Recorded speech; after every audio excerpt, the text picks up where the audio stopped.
વાંચેલું યાદ આવતું નથી પરીક્ષા ખંડમાં, એવો પ્રશ્ન હતો. તો એના માટે આત્મવિશ્વાસ જરૂરી છે.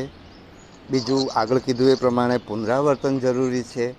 ત્રીજું, પાછળના વર્ષોના પ્રશ્નપત્રો કરવા જરૂરી છે, અથવા તો પ્રેક્ટિસ પ્રશ્નપત્રો કરવા જરૂરી છે.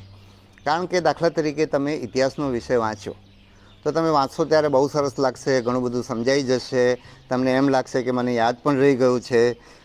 પણ એ યાદ રાખવા માટે તમે જ્યારે પ્રશ્નપત્ર કરશો ત્યારે તમને દેખાશે કે ના, આ તો આવું કંઈક હતું, પણ એક્ઝેક્ટ શું હતું, શું માહિતી હતી, એ તમને નહીં ખબર પડે.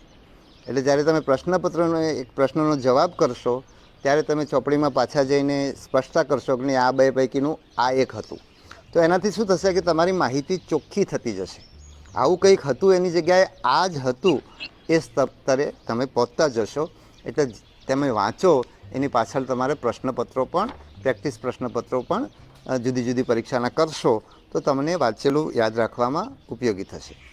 બીજું, તમે એવું માનશો કે મને પરીક્ષા ખંડમાં યાદ આવતું નથી, તો એ માન્યતા પણ તમને યાદ આવવામાં નડતરરૂપ થશે.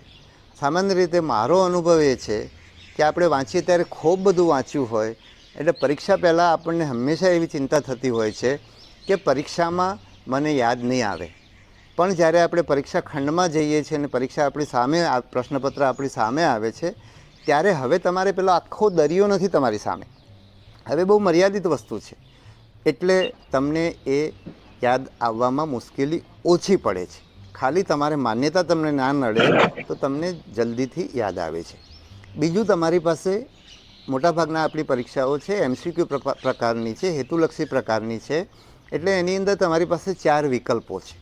એટલે તમે એલિમિનેશનથી પણ, એટલે કે આ 4 પૈકી આ 2 વસ્તુ નથી એમ કરીને તમારા ઘણા બધા જવાબો થઈ જશે. એટલે તમારે એવી માન્યતા રાખવાની નથી. અને એ માન્યતા તમારી દૂર થાય એના માટે તમે પ્રેક્ટિસ પ્રશ્નપત્ર કરશો તો તમને ખૂબ બધું ફાયદો થશે. બીજો એક પ્રશ્ન હતો કે શું વાંચવું તેનો ખ્યાલ આવતો નથી. તો એમાં પાછળના વર્ષોના પ્રશ્નપત્રો, જે લોકોએ આ પરીક્ષા પાસ કરી છે એવા લોકોને પૂછીને આપણે શું વાંચવું એ નક્કી કરીએ. આપણા મિત્રો શું વાંચે છે, એમણે જે વાંચ્યું છે એ પરીક્ષા સાથે બંધ બેસતું છે.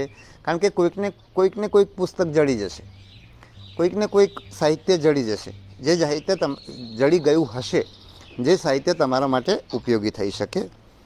પછી એક પૂછ્યું છે કે રિવિઝન કેવી રીતે કરવું, પુનરાવર્તનની ની પદ્ધતિ જણાવશો અને જે વાંચીએ તે કેટલા સમયમાં ફરી વાંચો. આ પણ વિદ્યાર્થીએ બદલાતું હોય છે.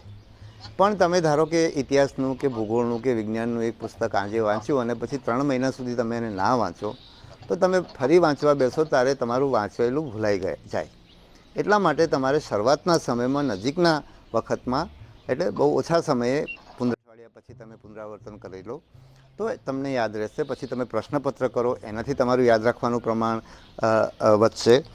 પછી તમે જ્યારે વાંચો છો ત્યારે અંડરલાઇન કરવાનું.